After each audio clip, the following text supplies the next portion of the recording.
स्वातंत्र्यवीर सेवा प्रतिष्ठानच्या वतीनं ठाण्यातील गडकरी रंगायतन येथे आयोजित करण्यात आलेला सूर आणि ताल या संकल्पनेवर आधारित आनंदोत्सव या कार्यक्रमाची उत्साहात आणि दिमाखात सुरुवात झाली। या कार्यक्रमाच्या उद्घाटनाप्रसंगी राज्याचे उद्योगमंत्री उदय सामंत, शिवसेनेचे माजी आमदार आणि उपनेते रवींद्र फाटक, ज्येष्ठ अभिनेते जॉकी श्रॉफ, महापौर शर्मिला पिंपळकर गायकवाड, ठाणे महानगरपालिकेचे आयुक्त सौरभ राव, अतिरिक्त आयुक्त संदीप माळवी तसंच शिवसेनेच्या प्रवक्त्या शायना एनसी आदी मान्यवरांची उपस्थिती लाभली। या कार्यक्रमात जीवनगौरव पुरस्कारानं ज्येष्ठ अभिनेते जितेंद्र कपूर यांना सन्मानित करण्यात येणार असल्याची घोषणा करण्यात आली। विविध सांस्कृतिक सादरीकरणांनी रंगलेल्या या सोहळ्याला प्रेक्षकांचाही उत्स्फूर्त प्रतिसाद मिळाला। उद्योगमंत्री उदय सामंत यांनी आपल्या मनोगतात आनंदोत्सवाच्या 4 वर्षांच्या यशस्वी प्रवासाचा उल्लेख केला। ठाणे ही सांस्कृतिक नगरी असून गेल्या काही वर्षात तिची राजकीय ओळखही अधिक बळकट झाली आहे। तसंच मराठी चित्रपटसृष्टी आणि बॉलिवूडला उद्योगाचा दर्जा देण्याचा निर्णय मुख्यमंत्री एकनाथ शिंदे यांच्या नेतृत्वाखाली घेण्यात आल्याचं सांगून या निर्णयामुळे रोजगार निर्मितीला चालना मिळेल असा विश्वासही त्यांनी व्यक्त केला। यावेळी ज्येष्ठ अभिनेते जॉकी श्रॉफ यांनी धर्मवीर आनंद दिघे यांच्या आठवणींना उजाळा दिला। धर्मवीर आनंद दिघे यांच्यानंतर एकनाथ शिंदे खऱ्या अर्थानं त्यांचा वारसा पुढे चालवत आहेत असंही त्यांनी सांगितलं। समाजकारण आणि सांस्कृतिक कार्यातील त्यांच्या योगदानाचा उल्लेख करत जॅकी श्रॉफ यांनी उपस्थितांना पर्यावरण संवर्धनाचाही संदेश दिला।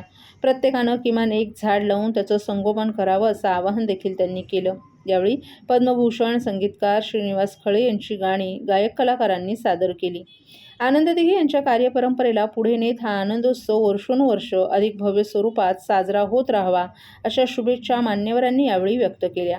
संगीत, कला आणि सांस्कृतिक वातावरणानं नटलेला हा सोहळा ठाण्याच्या सांस्कृतिक परंपरेला अधोरेखित करणारा ठरला। आनंद महोत्सव हा कार्यक्रम अतिशय दिमागदार पद्धतीनं ठाण्यामध्ये साजरा होतो आणि याच्यामध्ये जीवनगौरव पुरस्कार देखील दिला जातो। यावर्षीचा जीवनगौरव पुरस्कार हा जितेंद्र कपूर यांना देण्यात आलेला आहे आणि 4 कार्यक्रमांपैकी 3 कार्यक्रमांना मी स्वतः या उपस्थित होतो, त्याच्यामुळे या कार्यक्रमाची उंची मला माहिती आहे। अशा कार्यक्रमांचे आदर्श घेऊन ही सांस्कृतिक चळवळ अख्ख्या महाराष्ट्रामध्ये नेण्यासारखे हे कार्यक्रम ह्या ठाण्यामध्ये होतात। यावेळीचे देखील 3 दिवसाचे कार्यक्रम हे अतिशय भरगच्च आहेत आणि म्हणून या सुरुवातीलाच मी ह्या कार्यक्रमाला शुभेच्छा देतो। दिघे साहेबांनी ज्या पद्धतीने ह्या सांस्कृतिक नगरीला एक वेगळं वलय देण्याचं काम केलं होतं, त्यांच्याच पावलावर पावलं टाकत आमचे नेते माननीय एकनाथ शिंदे साहेब या सांस्कृतिक चळवळीसाठी फार मोठे योगदान देत आहेत आणि त्यांच्याच नेतृत्वाखाली हा कार्यक्रम होतोय। हा कार्यक्रम वर्षानुवर्ष चालू राहावा याच माझ्या शुभेच्छा आहेत। सर्वांना राम राम नमस्कार। दिघे साहेब,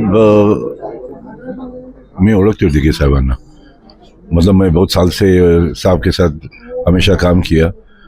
मेरा फ़ोटो भी उनके ऑफिस में है और उसका जो पथ है वो पाथ पे हम चलते हैं।